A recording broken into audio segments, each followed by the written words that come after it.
वालेकुम बच्चों, हम लोकल एनेस्थेटिक्स कर रहे थे। ठीक है, उसमें हमने क्लासिफिकेशन अभी डिस्कस की है। नेक्स्ट हम जा रहे हैं इसके मेटाबॉलिज्म पे।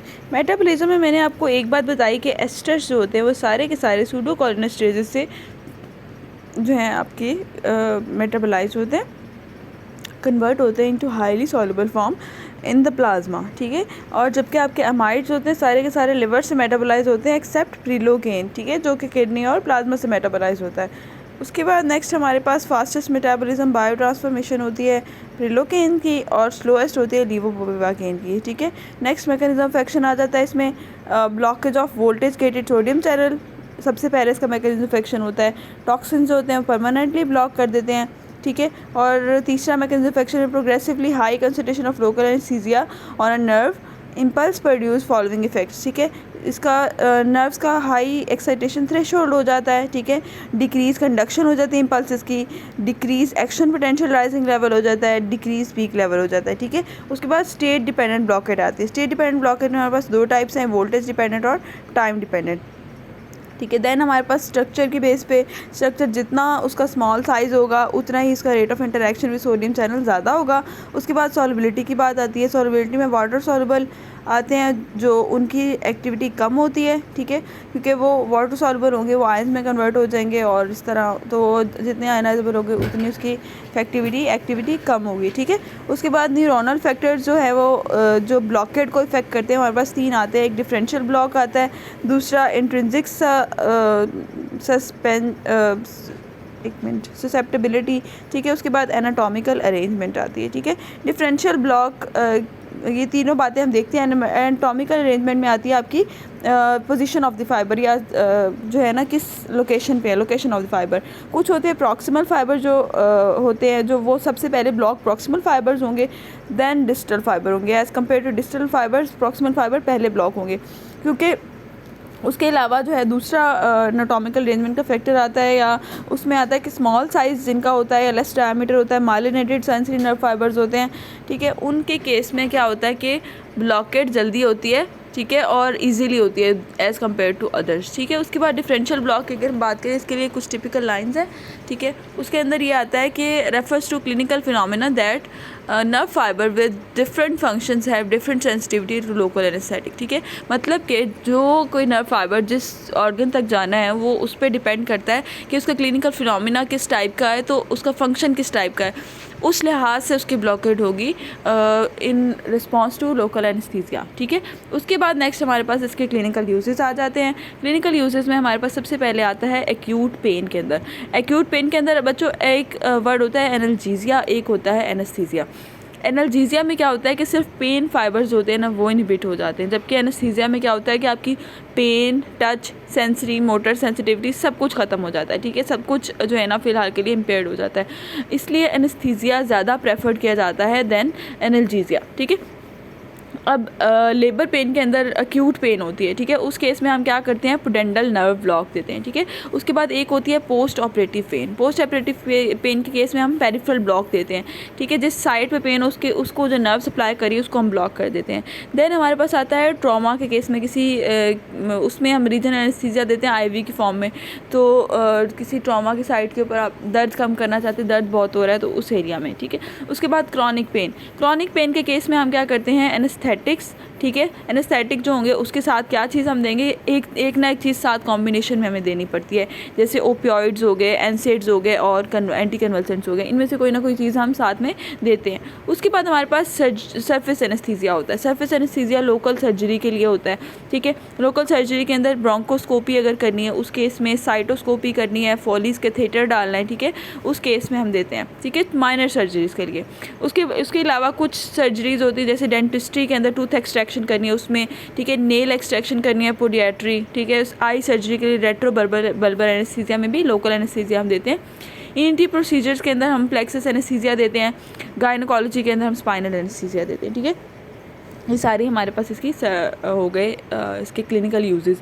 उसके बाद पेनलेस वेनिपंक्चर जब हमने करना होता है ना, उस केस में भी हम देते हैं EMLA, जो है ना एक मिक्सचर होता है लाइडोकेन का और प्रिलोकेन का। ठीक है, ये एपिड्यूरल स्पेस के अंदर कोई फ्लूइड नहीं होता, उस जो है वो साइट पे हम देते हैं। उसके अलावा EMLA का मतलब क्या है, eutectic mixture of local anaesthesia. इसमें लाइडोकेन और प्रिलोकेन की ना एक डिफाइंड अमाउंट मिक्स की जाती है, देन हम ये एनेस्थीसिया देते हैं।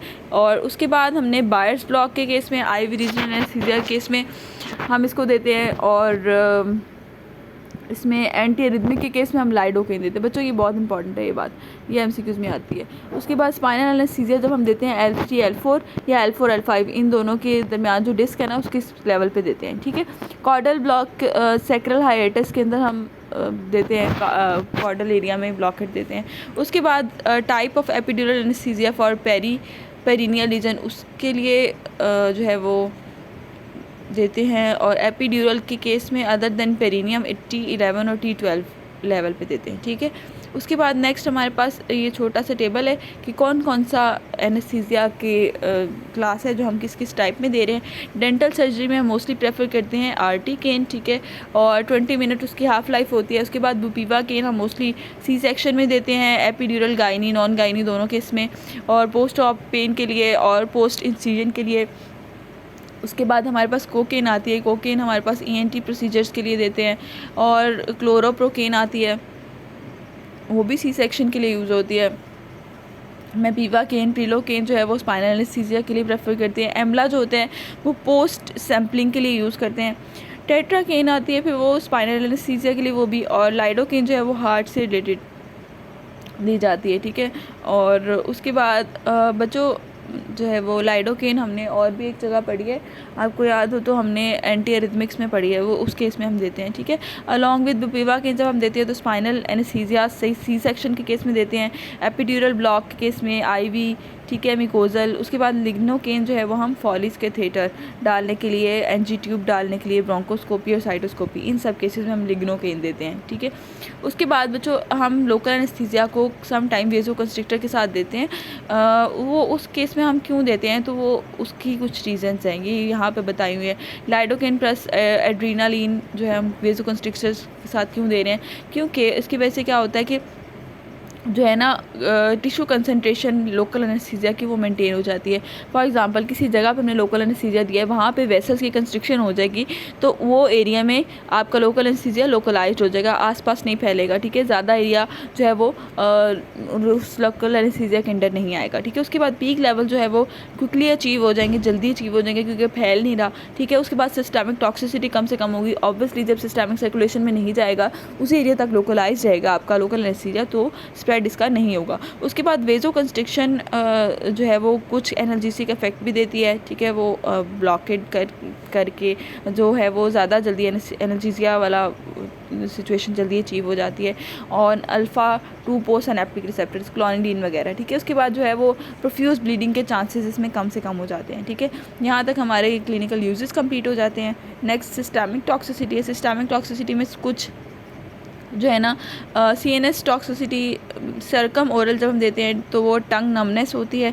लोकल एनेस्थीसिया के में अगर नॉर्मल कंसंट्रेशन में देना तो उस केस में हमारे पास tinnitus, sedation, restlessness, visual auditory hallucination, ये सारी सिम्टम्स आती हैं। अगर उसकी ओवरडोज हो जाए तो उसमें निस्टैग्मस, एपिलेप्सी और मसल ट्विचेस आते हैं, ठीक है। उसके बाद हमारे पास जो कार्डियोटॉक्सिक है वो बुपीवाकेन है, ये MCQ है, ठीक है। हाई डोजेज हो जाए कोकेन के तो उसके 3 इफेक्ट्स आते हैं, एरिथमियाज हो जाते हैं, सेरेब्रल हेमरेज हो जाते हैं और मायोकार्डियल इन्फार्क्शन हो जाता है, ठीक है।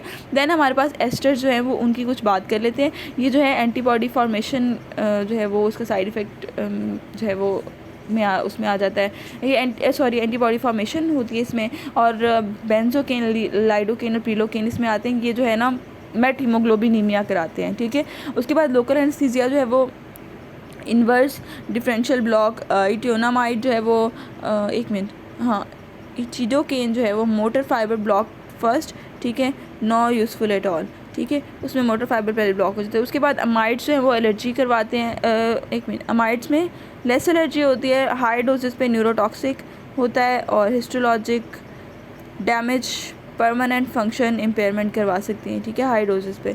उसके बाद नेक्स्ट हमारे पास एमला की बात करें, यूटेक्टिक, इसका मेल्टिंग पॉइंट कम होता है और due to adding of combination of lidocaine और पिलोकेन, इसकी 2.5% इसकी एडिशन करते हैं हम, ठीक है। ये कुछ इसके साइड इफ़ेक्ट्स, सिस्टमिक टॉक्सिसिटी वगैरह सारा कुछ हमारा कंप्लीट हो जाता है, ठीक है। आई होप सो आपको थोड़ा बहुत इसका आइडिया हो गया हो। Thank you so much.